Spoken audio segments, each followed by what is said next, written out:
அன்புள்ள நண்பர்களுக்கு வணக்கம். நேற்று பேஞ்ச மழையில் எல்லா வயல்லையும் தண்ணி நின்று இங்கே பாருங்கள் எவ்வளோ தண்ணி போய்கிட்டு இருக்கு பாருங்கள்.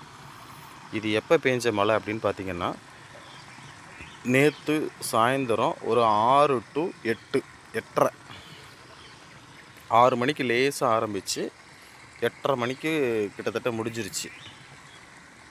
8:30 மணிக்கு முடிஞ்சிருச்சு மழை. அதுக்கப்புறம் மழை ஒன்றும் அவ்வளோவா பெய்யலை, அப்படியே லேசாக தூறல் மட்டும்தான் இருந்தது. அப்போ அவ்வளோ நேரத்தில் இருந்து இவ்வளோ நேரம் வரைக்கும் இந்த வடிகால் மாதிரி இருக்கக்கூடிய அந்த வயல்களில் தண்ணி வடிஞ்சு போய்கிட்டே தான் இருக்குது, இன்னும் போய்கிட்டே தான் இருக்குது. பக்கத்தில் இருக்க இந்த கேணியில் வந்து பார்த்திங்கன்னாக்கும் தண்ணி இன்னும் வடிஞ்சு சொட்டிக்கிட்டு இருக்குது, நீர் ஊற்று எடுத்து கொட்டிக்கிட்டு இருக்குது. இது எல்லாமே வந்து பார்த்திங்கன்னாக்கும் எப்படி போயிட்டுருக்கு பாருங்கள்.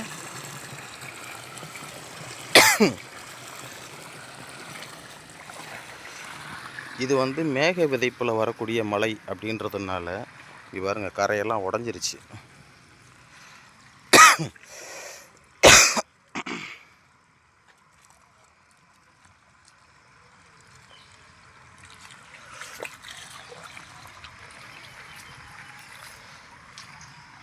எவ்வளோ மழை தண்ணி, இப்போ வானத்தை பாருங்கள் எவ்வளோ தெளிவாக இருக்குன்னு.